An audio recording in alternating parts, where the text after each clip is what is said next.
All right, everybody, welcome back to another episode of the Evernest Real Estate Investor Podcast. I am one of your hosts, Spencer Sutton, and I have like a co-host with me, I guess. Joel, you've been on this podcast once before, but I don't have Matthew and I don't have Gray. But Joel, thanks for jumping in here with us. I have Joel Rowland, who runs all of our paid ads. Joel, thanks for coming on the show. Yeah, you pulled me out of the dungeon for this one and taking me away from the keyboard. So yeah, you're not typically on camera doing a lot of stuff. You were definitely behind the keyboard generating leads for us, and so I appreciate you coming on board. And the reason why I wanted you on this podcast is because we've got a great guest, and you two speak the same language. And so I've got Dan Barrett here with Adword Nerds. And so, Dan, man, welcome to the show. Thank you so much for having me. Yeah, you keep saying we speak the same language, and I was going to jump in and be like French, and then just launch it. But yeah, man, I'm super happy to be on the show. Super excited to get to know Joel and kind of all the back end stuff that you guys do. So yeah, I think we'll have a fun conversation about online lead generation in general.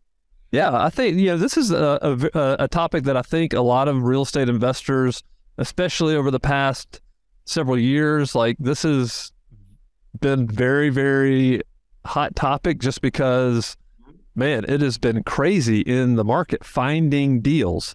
And so like Dan, going back in 2003 here in Birmingham, I bought a Homevestor franchise. I don't know if you know who Homevestors is, but you probably do. Because I'm guessing Homevestors, I believe, and correct me if I'm wrong, founded in Connecticut, which is where I'm from. I think that's right. Nope. I found that in Dallas. No, all right. I screwed up. Yep. But yes, giant franchise, very well known all over the place for sure. That's right. We buy ugly houses. Yeah. So, we're talking about finding deals for investors. And so that's what we were. We were like, hey, they've got this system already built in.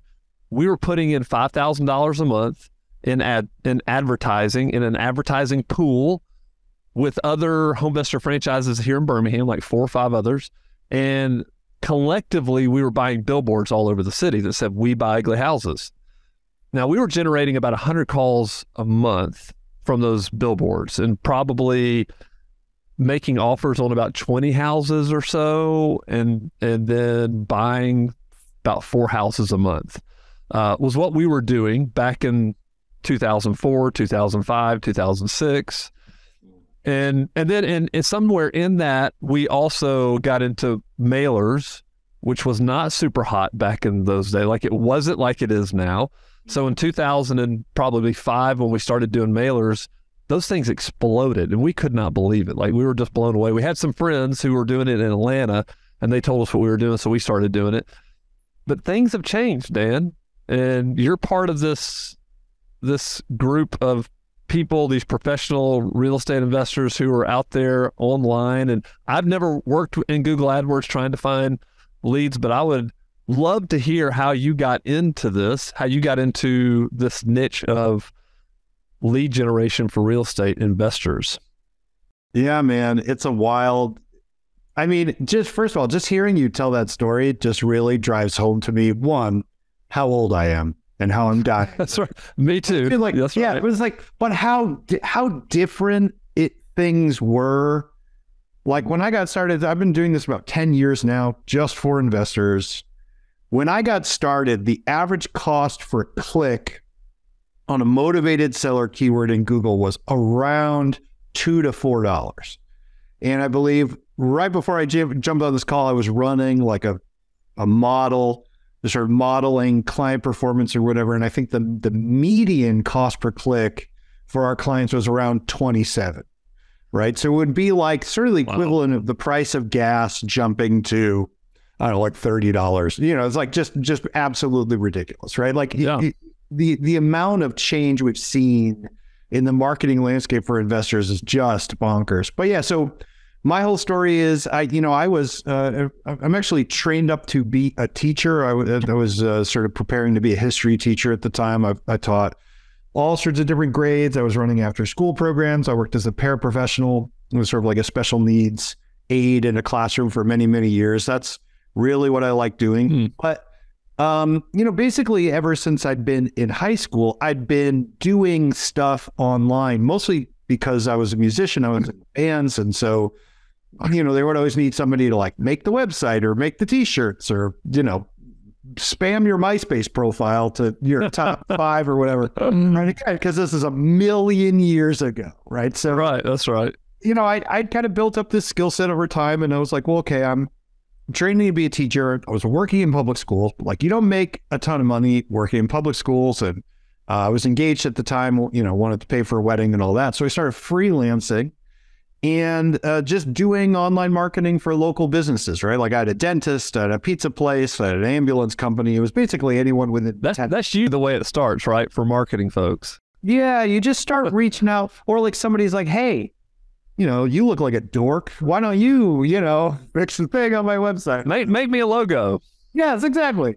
That'll take you 2 minutes, right? So it's like, you sort of, there's a transition from like helping your mom, print out a PDF on her computer to, being an online marketer. It's pretty short distance, but in any case, I started doing that, realized very quickly I was making more money as a freelancer part-time than I would have as a full-time teacher. So I kind of just made the jump. And, I was looking around for a focus because I really wanted to be the best at something.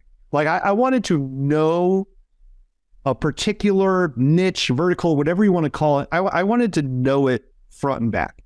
And it's really hard to do that as a generalist. So I ended up I put $10,000 on a credit card, to most money I'd ever spent in my life at that point, to go to like a Tony Robbins business seminar. And I didn't know anything about Tony Robbins. I was just like, this dude's 7 feet tall. He's going to tell me what I need to do with my life. It's going to be great. What someone had told me that everybody dances at like a Tony Robbins, dancing a big part of it. So I was like, look, I don't dance. I'm sitting all the way in the back. So I sat like all the way in the back, the furthest row from Tony Robbins that I could possibly get. Ended up sitting next to Glenn and Amber Schwarm, still to this day, some of my best friends in the industry, incredible investors, incredible coaches now at the time that, they just getting their real estate investing business really situated. And having this conversation with them, like, hey, I need to pick a target market. And they were like, well, hey, you should work with investors. Investors always need leads. And I was like, that's my target market. So literally from that point, that day, I just committed to working with investors. I got some investor clients. It went really well. I started building a team, started building, brands, started building a reputation. And it's basically been that ever since, man. So it started back around in 2013. Is that when you went to the Tony Robbins thing? It must have been, yeah, because we're right about the 10-year mark this year. So it must have been right around that. Yeah. Have you seen the Netflix Tony Robbins the documentary? I have watched that, although it's been a while. I heard good. It's fantastic. The last Tony Robbins thing I did was I went to a Tony Robbins event. It was like 3 months before COVID happened the first time. Right. It was like all the people in my Tony Robbins group later were like, I think I had it. Like, I think I had it there. Yeah, right. We're super spreaders, right? Exactly. Yeah, it was great. But Tony Robbins he is who he is. He's got some pros. He's got some cons for sure. Sure. But really, I always look back at that and say it was the value I got out of it was just a forcing function. Like $10,000 at the time was like 50% of my net worth. You know what I mean? So I'm like, you invest that much in making a decision about what you want to do in your business, you're gonna come away with a decision. Yeah, that's right. That's why you do it. That's why you pay so that you make decisions. You're right. That's great. And so were those friends there, the people that you met there, did they become clients of yours? They did eventually become clients, although not for quite a while. And I still do a bunch of, they have a really successful coaching program, and I do a bunch of partnership with them. I started getting my first clients just by going on like, what is today Upwork, but at the time was Evernest, and just kind of casting around for folks in the real estate space. I ended up working with one of my very first clients, this guy, Dan Schwartz, who went on to found Investor Fuse, really smart investor. We kind of hit it off. And I still remember very vividly him describing his business model to me, because he was like, oh, well, I buy homes and I rehab them and I sell them for a profit.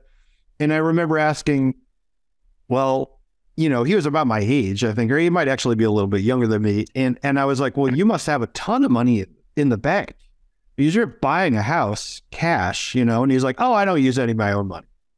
It's just like he's wholesaling, right? But at the time, I was like, this dude is illegal or something. This doesn't sound like it could possibly be right. That's right. Yeah, man. So it's been quite a journey figuring all this stuff out. And, we were kind of chatting before the call started. I think we're in a period of rapid change and transition. The last couple of years have been absolutely wild. Wow. Really not like anything we've seen since I started doing this. And I think it's one of the reasons I love what I do is it never gets boring, never gets old, never stops changing, right? So there's always something new to learn. And if you like that, you're going to like working in this industry, I think, for sure. Yeah, with all the change. So Dan, let's talk about this, because not only change in the real estate market, but Google changes as well, right? They changed the way that they're going to show your ads. And obviously you and Joel work in the back end of the Google interface all the time, but talk a little bit about that. What kind of changes are you seeing in lead generation, like investors finding leads? Is it becoming more difficult? Is it just becoming more expensive, but yet it's still, hey, we can still find a lot of leads? Like what's changed over the past couple of years? Yeah, it's an interesting question. I think there's you kind of hinted at this, right? But there's multiple layers of things that are going on at the same time, right? So of course, Google as a platform has changed a lot.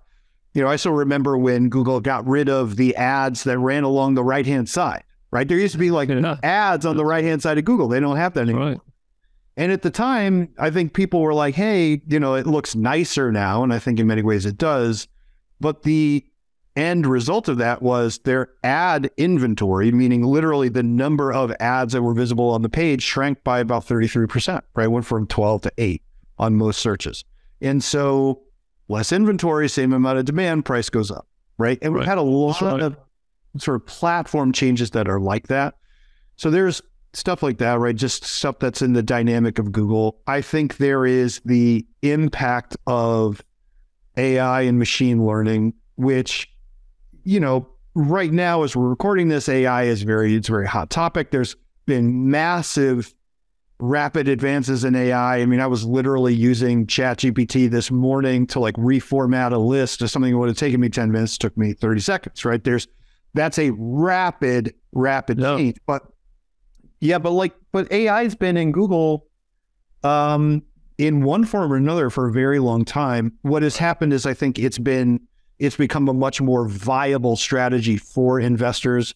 Investors used to really struggle with getting a significant enough data volume in order to take advantage of a lot of those tools, and Google's algorithm has just gotten better and better. So it's made it a lot easier for investors to get into the channel, which has increased the number of investors competing in the channel, which has increased price in general. But I actually think the deeper, I mean, I didn't even get into iBuyers are now a thing, right? That didn't used to be a thing. 10 years ago, iBuyers, not a thing, right? Now you've got national level brands that are essentially doing what mom and pop investors have been doing for decades, but really, heavily venture backed, really spending heavily on advertising. So all that stuff. But even below all that stuff, when you get to the actual industry of investing in what investors do, 10 years ago, investing was not a known thing to the average person. Right. It wasn't near as popular, right? Exactly. Right. We have literally, there are TV channels that only show people flipping properties 24 hours a day. Right. So what has happened, and this is not a new idea, right? It's not my idea. I'm going to lift this literally directly from Eugene Schwartz, who wrote Breakthrough Advertising in the 50s. Right. So this is not a new idea, but whenever you have a sort of a rise in knowledge about what an industry does, it profoundly changes the type of marketing that works for that industry. right? If you think about like, and I think this is Schwartz's example, but it's like if you are the first company to make a diet pill, meaning there has been no diet pills before you, you invent the diet pill. Your marketing for that product is all about explaining what it is. It's a diet in a pill. It's a pill and you lose weight, right? You've got to tell me, what is it? What is a diet pill? You got to tell me. And for decades, investors have been in that kind of industry. If you look at, think about the mailers, right? You were talking about, hey, we did mailers. No one was doing mailers. It blew up. What do the mailers say? 99% of the time, the mailer from an investor is going to say, I am a real estate investor. Here's what that means. I will buy your house for cash, right? You don't have to do the paperwork, blah, blah, blah. What it is a description of what the service entails, right? That's what it is. Mm-hmm. But when you have an industry, you have a market that becomes aware of what that service is, right? We all know what diet pills are now. There's 1 million diet pills on the market. The question that you are answering with your marketing is no longer, why should you buy a diet pill or why should you sell to a real estate investor? It's why this diet pill or why me versus every other investor that's also sending a postcard to your house. And I think this is the transition that I think investing in general is about 5 to 10 years behind the curve when it comes to understanding sort of marketing innovation. And I think that we are just waking up to the fact that it's much more about differentiation against other investors than it is about differentiation of selling to an investor versus selling with an agent, selling on the MLS. And I think that when investors wake up to that fact, generally, we're going to see a massive sea change in the types of marketing that investors do. So those are like my 3 sort of things that I always typically come back to, right? There's a bunch of changes in Google specifically. There's a broad societal change that's happening with AI and machine learning, but then there's also this sort of industry specific change where the kind of marketing we do has to change to catch up to where people are. And I think if you got someone that can do all of those 3 things, I'm not saying I'm that person. I'm saying if you are an investor and you feel like you have those 3 things unlocked, I really don't think there's any limit on what you could do right now. It's a really interesting time. But it's crazy. So help me understand this, because I've got a friend here in Birmingham, and he was buying houses back when I was. He still buys houses. But what has been around in these cities since, from advertising standpoint, like help me understand why people are still putting up bandit signs. Like, why are people still doing bandit signs? You're talking about being behind the times. Like, this is like people. Everyone wants to climb a pole and be up there. Like, that's just. It's insane to me because they're getting up at 4 a.m, putting them up while nobody's watching and hoping they stay up for the day or whatever. I think there's a couple different things, right? I think for one, and this is everybody, it's not just investors, we all tend to do what has been proven to work, which generally is the thing that used to work, right? Mm-hmm. And so you do that, you do what you see your competitors doing, so on and so forth. So I think there's that. 2, I think that for a lot of people, it works. Because if you think about what sort of, and by the way, I'm not a kind of person that says, hey, you shouldn't be doing direct mail, that's so old. Like, I'm not that guy. Like, I think there's a place for every marketing methodology. It all depends on your situation. Google Ads certainly isn't right for everybody, right? So I don't want to make that impression. I think for a lot of people who are getting started in investing, particularly wholesaling, what sort of defines their business constraint in the moment is, I don't have a lot of cash. And so if you can go to, Kinko's or whatever, I don't even think it's Kinko's anymore, but FedEx, Kinko's or whatever, get some construction paper, write on a marker and stab it to a telephone pole high enough to really annoy the guy that's got to come around and tear your sides down, you might get leads for a really, really low sort of barrier of entry. And I think that's very appealing to people. It's one of the reasons that direct mail is still so powerful. It's direct mail has generally relatively low response rate, relatively low close rate when you compare it to online. But like, hey, I can send out 1,000 of these for only a couple $100, right? That there's a low barrier to entry. So I think there's that too. I mean, the other thing that, you wouldn't want to ignore. And I think this is a valid sort of argument against maybe my earlier argument of like, hey, the kind of marketing we have to do has to change. I think that the audience that investors are often targeting tends to either be lower socioeconomic status, tends to be older, tends to like just kind of be in it to get out of that situation as quickly as possible. And I think there's a lot of online marketing strategy that people pitch right now that's all about like building a long-term relationship. And like that works in some markets, it works for some investors, it works in some business cases. For some people who just want to get in and out and make that quick money, bandit sign kind of works, right? It's like, oh, okay, I'm in for $100, but you know, who cares? Yeah, the billboards I think worked for us because, and why we talked to so many people is like, hey, listen, we knew our offers were going to be so deeply discounted that 4%, only 3 to 4% were going to say yes or whatever. Yeah. It's really interesting. My wife and I were watching this show called Trafficked. It's on Nat Geo, and this investigative reporter, I can't remember her name. She's fantastic, but she was doing this report on scammers and a lot of scammers in a certain country, and they interviewed one lady, and she was like, "Yeah, I've got a list," and I literally, because this thing talking about bandit signs reminded me of this. I make 247 calls every day. And I get 1, maybe 2 people that believe what she's saying and that she gets payment from. And to her, it was just a numbers game. And that's what bandit signs is. It's just like, you know what? I will do the work every single day. I'll put up signs and I'll get lucky. It's the same thing with direct mail. So let's talk a little bit about, because I started helping a buddy of mine just think through his strategy. He was so this is what this guy does. He buys, he fixes, he flips, he does some wholesale or some wholesale stuff, and then he owns some rentals. And so he's like, hey, Spencer, I need to find more and more leads. And I was like, man, I have not done this in a long, long time, but I'll help you kind of just think through your strategy.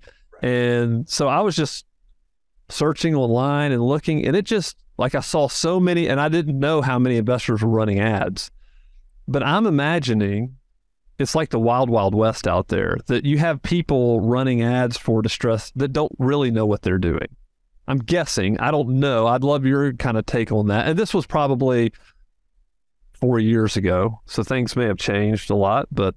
Yeah, I think that's really interesting. You know, I haven't really thought about this in a little while, like to the extent of how many people are truly amateurs, right? Right. They're just like, yep.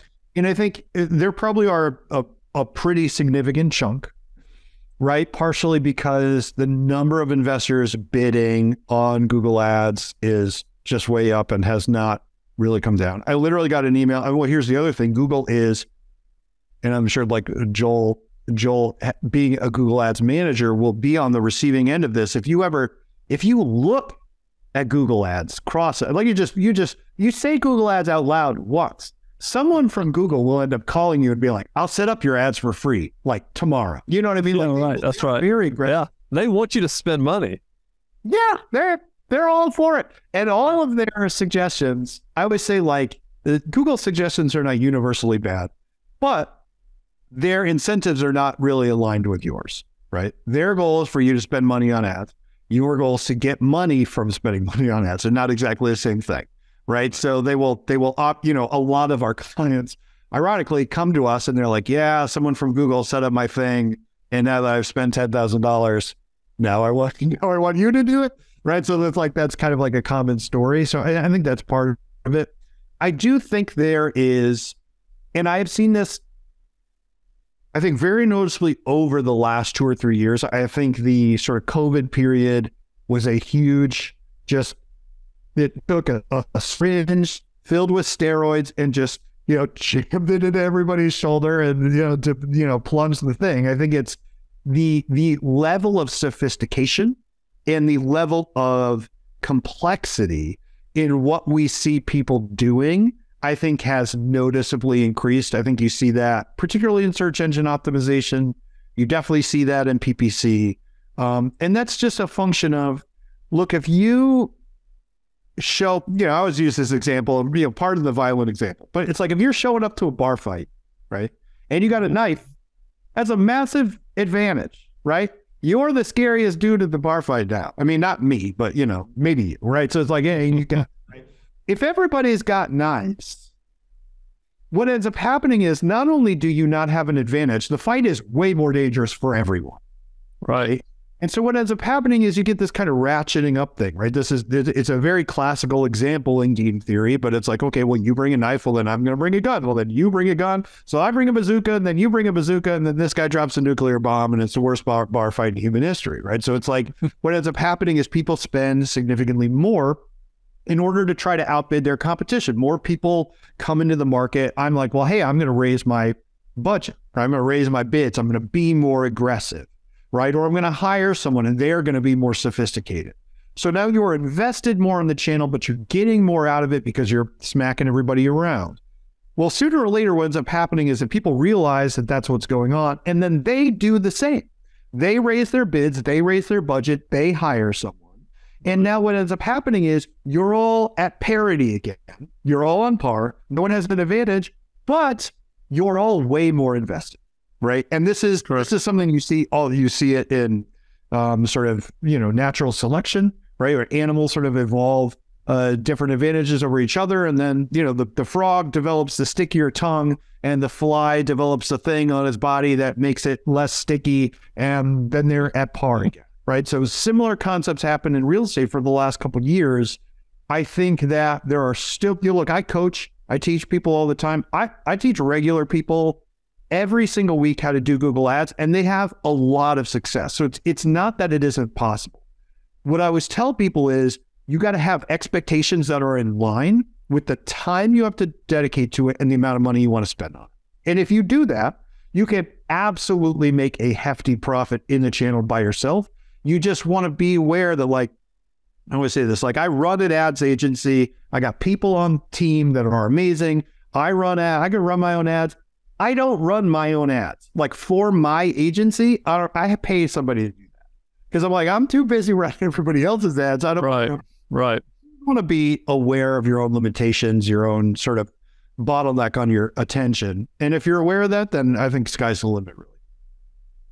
How do you think that, like these people that you teach, these investors that you teach how to run ads, how do you think they can compete when their ad spend may be, hey, I'm going to spend $2,000 a month, $5,000 a month, whatever? How can they compete with the huge investors, the institutions? I mean, Joel, you used to run ads for a fund, essentially, right? Weren't you running Google ads? Did a lot of wholesale as well. And so, we kind of started with a small budget. We scaled it up to, like, I think the max we were doing a month was like $80K a month in spend. You're going pretty good. We would do probably like between $75 to like $95 a lead or so.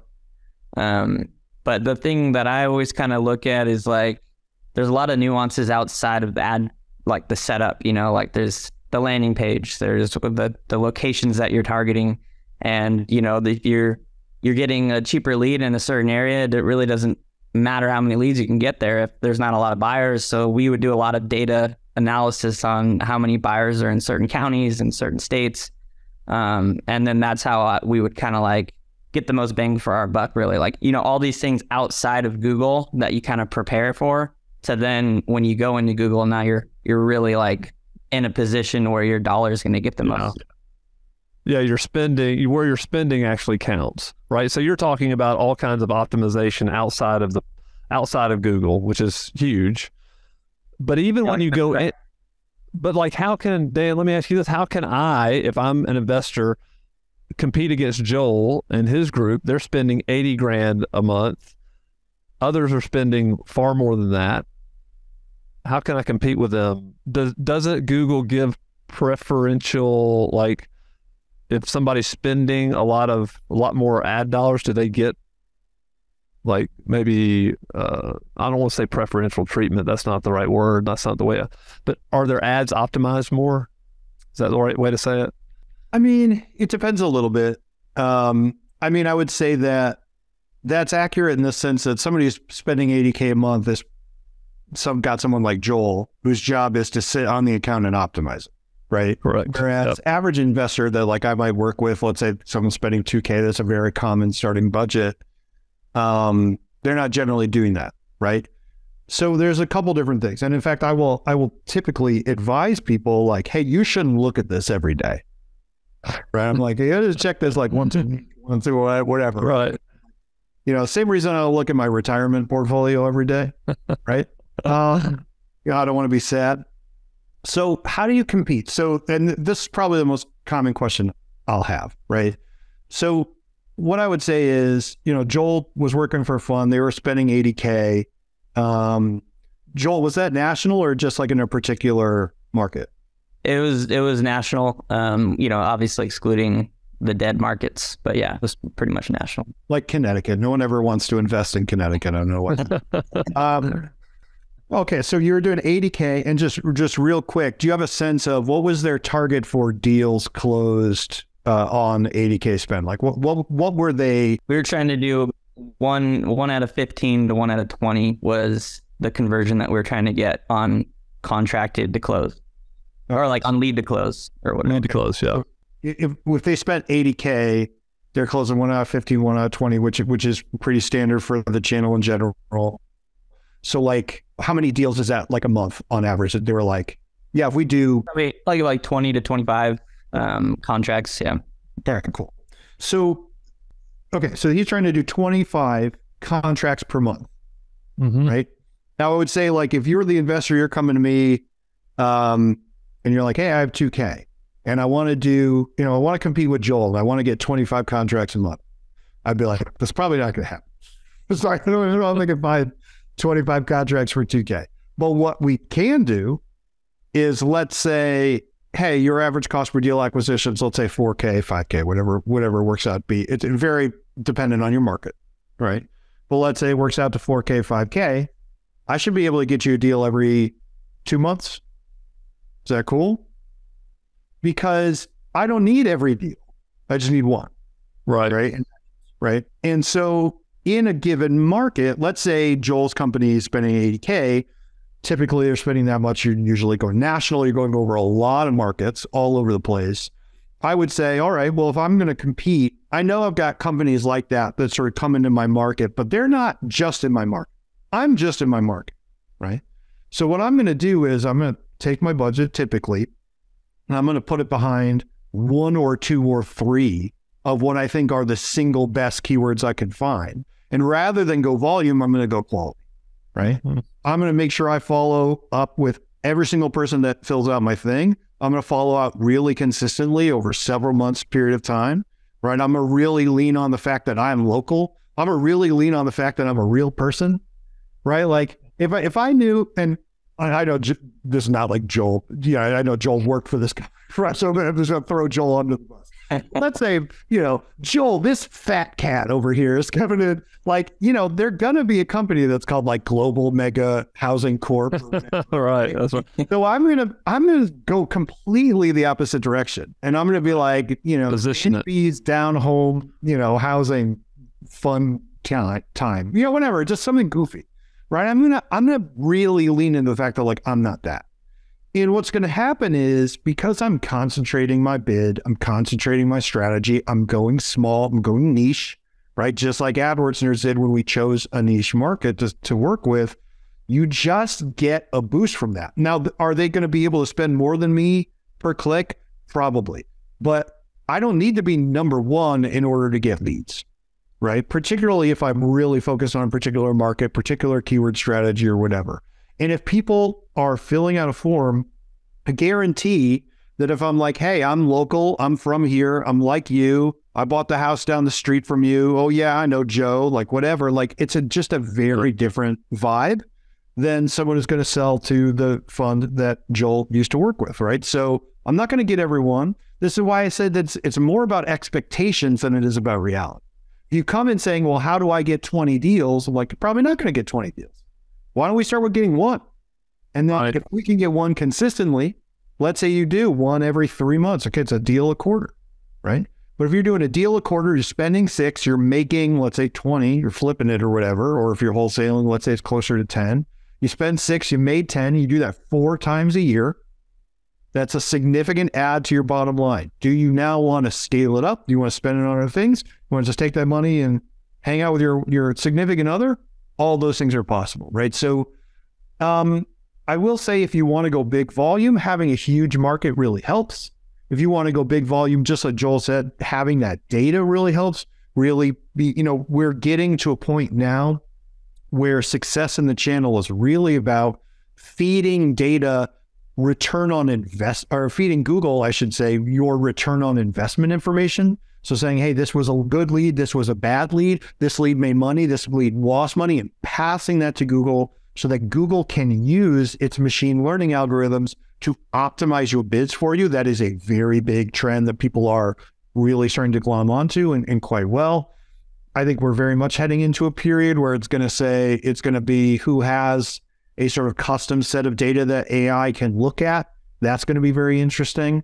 But, if you're talking about the tale of big versus small, I mean, that's as old as David and Goliath, right? The thing is, you can't wrestle Goliath. You got to hit him from a million miles away with a slingshot. That's right. That's how you fight. You got to be targeted. You got to have targets. Got to be targeted, right between the eyes. So, I was talking about there's couple different buckets that Google Ads or really any online marketing strategy falls into, but I'm like, it's really only 2. It's the king size Snickers bar at Halloween, or it's I'm going to the dollar, the penny candy store with $1. And if I do the king size Snickers bar, I got look, I'm going to be honest, folks, it's the best candy bar there is. It's big, it's awesome. I got one of them. Or I can go to the penny candy store with $1 and I can buy 5,000 of those weird little weird candies that come on like a strip of paper and you got to peel them off and they're just a little, they get the paper on them and stuff, whatever. But I got 100 of those. It's really the only 2 strategies there are, right? Yeah. You get penny candies or you got king size Snickers. So you got to know what makes sense for you, your constraints, your expenses, your budget, your risk tolerance, and then go with that. And as long as you optimize from that point forward, you pay attention to it, you get better, it's usually going to work out.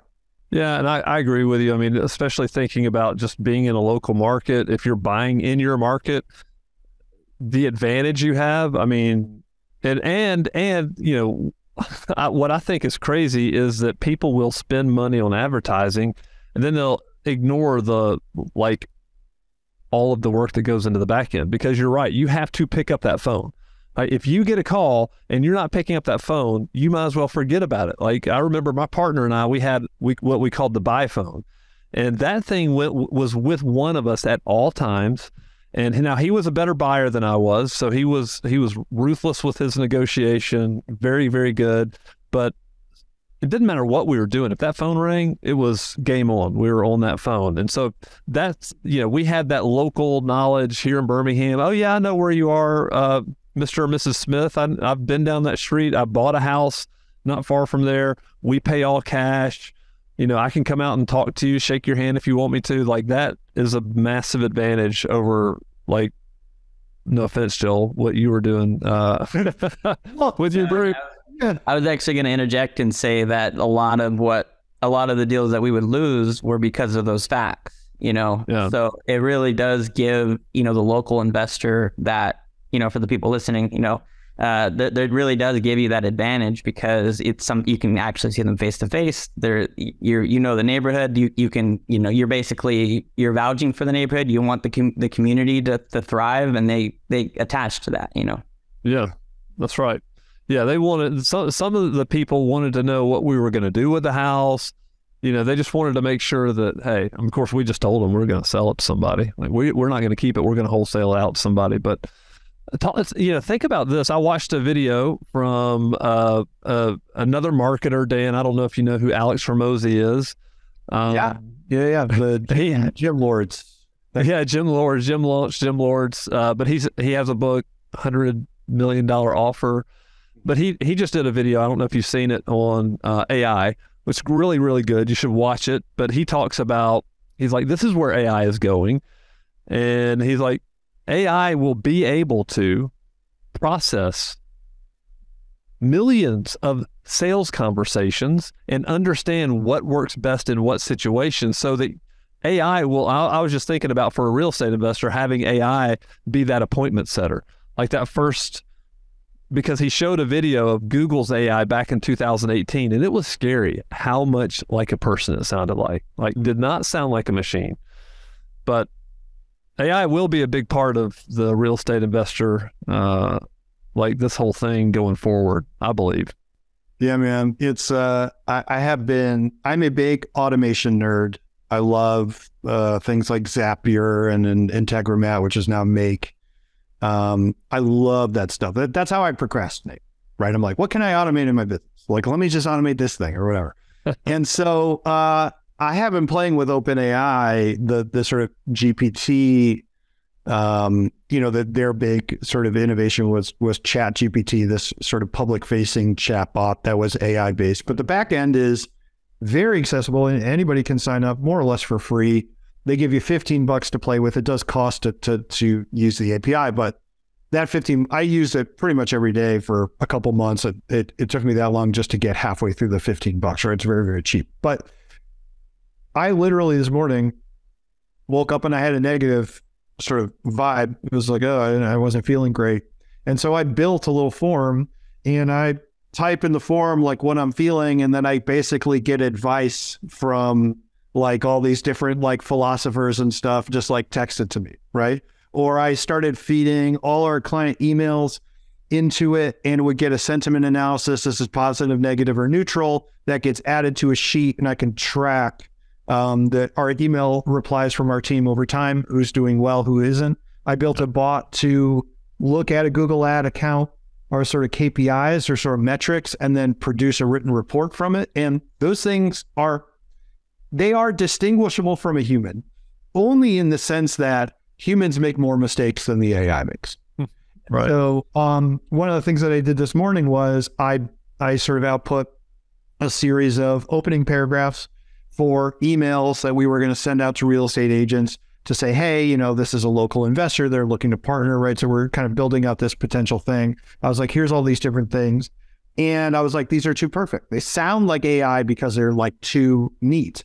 So I just fed it back into the AI, and I said, hey, this sounds too much like an AI. Make it sound like a person. And the way it does that is it just inserts errors, right? So this is like second one of this the second one of many, many year period where we're going to see rapid transitions in these tools. There's so much happening every single day.